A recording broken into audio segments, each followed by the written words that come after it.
இன்றைக்கி இந்த வீடியோவில் பார்க்க போகிறது என்னன்னா மொபைலில் உள்ள கனெக்ஷன்ஸ் பற்றி தான் இன்றைக்கி இந்த வீடியோவில் ஃபுல்லாக பார்க்க போகிறோம். அதுக்கு முன்னாடி இப்போ தான் நம்ம சேனல் புதுசாக வரீங்க அப்படின்னா தயவு செஞ்சு சப்ஸ்கிரைப் பண்ணிக்கோங்க. நம்ம எல்லோரும் ஆண்ட்ராய்டு மொபைல் கண்டிப்பாக யூஸ் பண்ணுவோம். உங்களோட மொபைலில் செட்டிங்ஸ் கிளிக் பண்ணி உள்ளே போனதுக்கப்புறம் ஃபஸ்ட்லேயே பார்த்தீங்கன்னா கனெக்ஷன்ஸ்னு இருக்கும். இந்த கனெக்ஷன்ஸில் என்னென்ன யூஸ் இருக்குன்னு பார்க்கலாம். ஃபஸ்ட்லேயே பார்த்தீங்கன்னா வைஃபை கொடுத்துருப்பாங்க. இந்த வைஃபை எதுக்குன்னா நீங்கள் மற்றவங்களோட இன்டர்நெட்டை உங்கள் மொபைலில் நீங்கள் யூஸ் பண்ணிக்க முடியும். அடுத்தவங்களோட மொபைலில் ஹாட்ஸ்பாட் ஆன் பண்ண சொல்லிவிட்டு உங்களோட மொபைலில் இந்த வைஃபை நீங்கள் ஆன் பண்ணிட்டீங்க அப்படின்னா அவங்களோட இன்டர்நெட் உங்களோட மொபைலில் ஒர்க் ஆக ஆரம்பிச்சிடும். அதுக்கப்புறம் நீங்கள் ப்ராட்பேண்ட் இல்லை ஃபைபர் நெட்வொர்க் யூஸ் பண்ணுறீங்க அப்படின்னா இந்த வைஃபை மூலமாக உங்களோட ரவுட்டர்லேருந்து இன்டர்நெட்டை யூஸ் பண்ணிக்க முடியும். அதுக்காகவும் இந்த வைஃபை யூஸ் ஆகுது. அதுக்கப்புறம் ரெண்டாவதாக பார்த்தீங்கன்னா வைஃபை காலிங் கொடுத்துருப்பாங்க. இந்த வைஃபை காலிங் எதுக்காகனா நீங்கள் மித்தவங்களுக்கு வைஃபை மூலமாக நீங்கள் கால் பண்ணி பேசிக்க முடியும். அடுத்தது ப்ளூடூத் கொடுத்துருப்பாங்க. இந்த ப்ளூடூத் எல்லாருக்கும் தெரியும். நீங்கள் ஏதாவது சாங்ஸ் அனுப்பிக்கலாம், இல்லை இமேஜஸ், வீடியோஸ், இல்லை உங்களோட எக்ஸ்டர்னல் டிவைசஸில் சாங் ப்ளே பண்ணிக்கலாம். உங்கள்கிட்ட கார் இருந்துச்சுன்னா நீங்கள் இந்த ப்ளூடூத் மூலமாக சாங் ப்ளே பண்ணி கேட்க முடியும். அதுக்கப்புறம் நாலாவதாக ஃப்ளைட் மோட் கொடுத்துருப்பாங்க. இந்த ஃப்ளைட் மோட் எதுக்காகனா நீங்கள் ஃப்ளைட்டில் போயிட்டு இருக்கும்போது உங்களோட சிக்னல்ஸ் எல்லாமே கட் ஆகிடும். அதுக்காக தான் இந்த ஃப்ளைட் மோட் கொடுத்துருக்காங்க. அது மட்டும் இல்லாமல் இந்த ஃப்ளைட் மோடில் எக்கச்சக்கமான நன்மைகள் இருக்குது. உங்கள் மொபைல் ஹீட் ஆகுது, இல்லை சார்ஜர் சரியாக நிற்க மாட்டுது, சார்ஜ் ஏற மாட்டுது, இல்லை பேட்டரி ப்ராப்ளமாக இருக்குது அப்படின்னா இந்த ஃப்ளைட் மோட் யூஸ் பண்ணி சார்ஜ் பண்ணலாம். உங்கள் மொபைல் யாராவது ஹேக் பண்ணுறாங்க, உங்கள் மொபைல் தேவையில்லாத சிக்னல்ஸ் எல்லாம் ரிசீவ் பண்ணுது அப்படின்னா நீங்கள் இந்த ஃப்ளைட் மோடில் போட்டிங்க அப்படின்னா அந்த பிரச்சனை எல்லாமே ஆட்டோமேட்டிக்காக ரிசால்வ் ஆகிக்கும். உங்கள் மொபைல் யாராவது ஹேக் பண்ணிட்டு இருக்காங்க அப்படின்னா அதுவுமே பாதியிலே கட் ஆகிடும். ஃப்ளைட் மோடை பற்றி தனியாக நம்ம சேனலில் வீடியோ இருக்குது, பார்க்காதவங்க பார்த்துக்கோங்க. அதுக்கப்புறம் மொபைல் நெட்வொர்க்ஸ் கொடுத்துருப்பாங்க. இந்த மொபைல் நெட்வொர்க்ஸ் எதுக்காகனா உங்கள் மொபைலில் இருக்கிற எல்லா சிக்னல்ஸ், டவர் ரிலேட்டடான எல்லா விஷயங்களையும் இந்த மொபைல் நெட்வொர்க்ஸில் தான் நீங்கள் பார்த்துக்க முடியும். ஃபர்ஸ்ட்டில் டேட்டா ரோமிங் கொடுத்துருப்பாங்க. இந்த டேட்டா ரோமிங் எதுக்காகனா நீங்கள் ஏதாவது வெளி ஸ்டேட்டுக்கு போகிறீங்க அப்படின்னா அங்கே இன்டர்நெட் பிரச்சனை வருது, உங்களுக்கு இன்டர்நெட் ஒர்க் ஆகலை அப்படின்ற பட்சத்தில் நீங்கள் இந்த டேட்டா ரோமிங் ஆன் பண்ணி விட்டீங்கன்னா உங்களுக்கு இன்டர்நெட் சூப்பராக ஒர்க் ஆகும். அதுக்கப்புறம் நெட்வொர்க் செட்டிங் சிம் 1 சிம் 2 கொடுத்துருப்பாங்க. இது எதுக்காகனா உங்களோட ஃபஸ்ட்டு சிம்முக்கும் செகண்ட் சிம்முக்கும் இன்டர்நெட் நீங்கள் சூஸ் பண்ணிக்கலாம். அதாவது இதில் 2G ஒன்லி கொடுத்துருப்பாங்க, 3G ஒன்லி கொடுத்துருப்பாங்க, 3G 2G ஆட்டோ கனெக்ட்னு கொடுத்துருப்பாங்க, LTE 3G 2G அப்படின்ற மாதிரி கொடுத்துருப்பாங்க.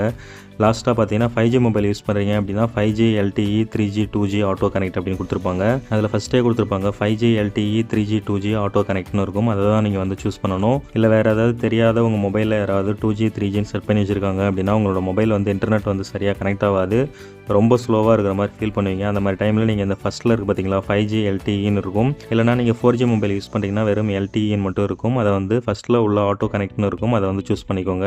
அதுக்கப்புறம் allow all SIMs to use data in கால்ஸ்னு கொடுத்துருப்பாங்க. இது எதுக்காக அப்படின்னா நீங்கள் இன்டர்நெட் யூஸ் பண்ணிட்டு இருக்கும்போது உங்களுக்கு ஏதாவது கால்ஸ் வருது அப்படின்னா அந்த இன்டர்நெட் கட் ஆகிடும். எக்ஸாம்பிள் நீங்கள் ஏதாவது ஒரு வீடியோ பார்க்குறீங்க, இல்லை வீடியோ அப்லோட் பண்ணுறீங்க, இல்லை ஏதாவது முக்கியமான டிரான்சாக்ஷன் பண்ணிட்டு இருக்கீங்க பேங்க் ரிலேட்டடாக அப்படின்னா உங்களுக்கு அந்த டைமில் கால் வந்துச்சுன்னா அந்த டிரான்சாக்ஷன் பாதியிலே கேன்சல் ஆகிடும், அமௌண்ட் டெபிட் ஆகிடும், அவங்களுக்கு கிரெடிட் ஆகாது. அந்த மாதிரி டைமில் உங்களுக்கு பிரச்சனை ஆகிடும். ஸோ அந்த மாதிரி டைமில் நீங்கள் இதை ஆன் பண்ணி விட்டுட்டீங்க அப்படின்னா உங்களோட இன்டர்நெட் ஒர்க் ஆகிட்டே தான் இருக்கும். அந்த டிரான்சாக்ஷன் ஆட்டோமேட்டிக்காக சக்ஸஸ்ஃபுல் ஆகும். ஸோ இது ஆனில் இருக்கா செக் பண்ணிக்கோங்க. இது ஆஃபில் இருக்குது அப்படின்னா தயவு செஞ்சு இதை ஆன் பண்ணி விட்டுருங்க. அதுக்கப்புறமா ஆக்சஸ் பாயிண்ட் நேம்ஸ்னு கொடுத்துருப்பாங்க, நெட்வொர்க் ஆப்ரேட்டர்ஸ்னு சொல்லி கொடுத்துருப்பாங்க. இது ரெண்டுமே உங்களுக்கு தேவையில்லை. இது எல்லாமே ஆட்டோமேட்டிக்காகவே எடுத்துக்கும். பிகாஸ் இது டவர் சம்மந்தப்பட்டது, நம்ம இதில் எதுவும் கையை வைக்க தேவையில்லை. அதுக்கப்புறம் டேட்டா யூசேஜ் கொடுத்துருப்பாங்க. இந்த டேட்டா யூசேஜ் எதுக்காகனா உங்களோட டோட்டல் 1 மந்த்தில் நீங்கள் எவ்வளோ டேட்டா யூஸ் பண்ணியிருக்கீங்க, எத்தனை GB யூஸ் பண்ணியிருக்கீங்க அப்படின்னு சொல்லி நீங்களே பார்த்துக்கலாம். இப்போ போன மாதம் 1ஆம் தேதியிலேருந்து 30ஆம் தேதி முடியும் எவ்வளோ டேட்டா யூஸ் பண்ணியிருக்கீங்க அப்படின்ற எல்லா விஷயங்களையும் இந்த டேட்டா யூசேஜில் நீங்கள் பார்த்துக்க முடியும். அதுக்கப்புறம் கீழே லாஸ்ட்டாக பார்த்தீங்கன்னா வைஃபை இன்டர்நெட் யூசேஜ்னு கொடுத்துருப்பாங்க. நீங்கள் உங்கள் மொபைலில் இருந்து மித்தவங்களுக்கு எத்தனை GB நீங்கள் கொடுத்துருக்கீங்க வைஃபை மூலமாக அப்படின்ற அந்த ஹிஸ்ட்ரியுமே நீங்கள் செக் பண்ணிக்க முடியும். அதுக்கப்புறம் கடைசியாக அல்ட்ரா டேட்டா சேவிங் மோட்னு கொடுத்துருப்பாங்க. இது எதுக்காக அப்படின்னா இதை நீங்கள் ஆன் பண்ணிட்டீங்க அப்படின்னா இப்போ நான் ஒரு 1 GBக்கு ஒரு வீடியோ அப்லோட் பண்ணுறேன் அப்படின்னா உங்களோட டேட்டாவே ஒரு நாளைக்கு 1.5 GB தான் நீங்கள் ரீசார்ஜ் பண்ணியிருப்பீங்க. இப்போ என் வீடியோ 1 GB வீடியோ நீங்கள் பார்த்துட்டீங்க அப்படின்னா அதில் 1 GB உங்களுக்கு காலியாக போயிடும். ஸோ அந்த மாதிரி டைமில் நீங்கள் ஆனில் வச்சுட்டு அப்படியே வேறு ஏதாவது ஒர்க் பார்த்துட்ருக்கீங்க அப்படின்னா அந்த டேட்டா ஆட்டோமேட்டிக்காக எல்லாமே டவுன்லோட் ஆகி அந்த வீடியோ பஃபர் ஆகாமல் வர்றதுக்காக அந்த வீடியோ டவுன்லோட் ஆகி ஃபுல்லாக நின்றுடும். ஸோ அந்த மாதிரி உங்களுக்கு ஆகக்கூடாது அப்படின்னா நீங்கள் இந்த அல்ட்ரா டேட்டா சேவிங் மோடை இதை ஆன் பண்ணிட்டீங்க அப்படின்னா உங்களோட இன்டர்நெட் அதிகமாக செலவாகாது. அதுக்கப்புறம் சிம் கார்டு மேனேஜர் கொடுத்துருப்பாங்க. இந்த சிம் கார்டு மேனேஜர் எதுக்காகனா உங்களோட 2 சிம்மையும் நீங்கள் ஆஃப் பண்ணிக்க முடியும், ஆன் பண்ணிக்க முடியும். உங்களுக்கு யாராவது கால் பண்ணி ரொம்ப டார்ச்சர் பண்ணுறாங்க அப்படின்னா நீங்கள் சிம் 1 ஆஃப் பண்ணிவிட்டு சிம் 2 ஆன் பண்ணி விட்டுடலாம். இல்லை சிம் 1ல் டார்ச்சர் வருது அப்படின்னா சிம் 1 ஆஃப் பண்ணிவிட்டு சிம் 2 ஆன் பண்ணி விட்டுடலாம். ஓகேங்களா, இந்த மாதிரி நீங்கள் மாற்றி ஆஃப் ஆன் பண்ணிக்கலாம்.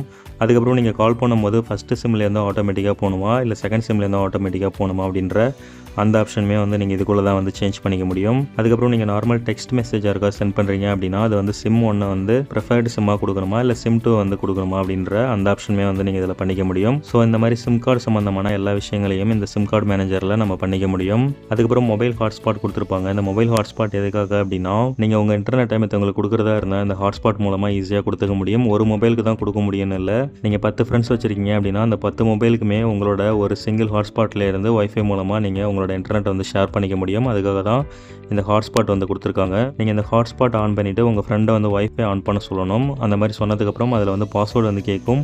இந்த ஹாட்ஸ்பாட்டுக்குள்ளே போனீங்கன்னா பாஸ்வேர்டுன்னு இருக்கும். அந்த பாஸ்வேர்டை அவங்கள்ட்ட நீங்கள் ஷேர் பண்ணிட்டீங்க அப்படின்னா அந்த பாஸ்வேர்டை அவங்க வைஃபை ஆன் பண்ணி அந்த பாஸ்வேர்ட் டைப் பண்ணாங்க அப்படின்னா உங்கள் மொபைலும் கனெக்ட் ஆக ஆரம்பிச்சிடும். அதுக்கப்புறம் உங்கள் மொபைலில் உள்ள டேட்டா மூலமாக அவங்களோட இன்டர்நெட் வந்து அவங்க யூஸ் பண்ணிப்பாங்க. அதுக்காக தான் இந்த மொபைல் ஹாட்ஸ்பாட் வந்து கொடுத்துருக்காங்க. அதுக்கப்புறம் மோர் கனெக்ஷன் செட்டிங்ஸ், ரிச் கம்யூனிகேஷன்ஸ் இதெல்லாம் கொடுத்துருப்பாங்க. இதெல்லாம் நமக்கு தேவையில்லை ஃப்ரெண்ட்ஸ். நார்மலாக கனெக்ஷன்ஸில் இவ்வளோ விஷயங்கள் வந்து தெரிஞ்சிருந்தாலே போதும். இன்றைக்கி நிறைய பேர் பார்த்தீங்கன்னா நிறைய படிச்சிருப்பாங்க. ஆனால் இதில் உள்ள பேசிக்ஸ் இதெல்லாம் வந்து யூஸ் பண்ண தெரியாது. ஓகே ஃப்ரெண்ட்ஸ், இந்த வீடியோ ரொம்பவே யூஸ்ஃபுல்லாக வந்திருக்குன்னு நினைக்கிறேன். இந்த வீடியோ பிடிச்சிருந்ததுன்னா மறக்காம இந்த வீடியோக்கு லைக் மட்டும் பண்ணுங்கள். நம்ம சேனலில் டெக்னிக்கல் சம்மந்தமான வீடியோஸ் ப்ளஸ் ஜெனரல் சம்மந்தமான வீடியோஸ் தான் அதிகமாக வரும். ஸோ நம்ம சேனலை சப்ஸ்கிரைப் பண்ணால் தான் நான் போடுற வீடியோ உங்களுக்கு நோட்டிஃபிகேஷனில் வரும். தேங்க்யூ.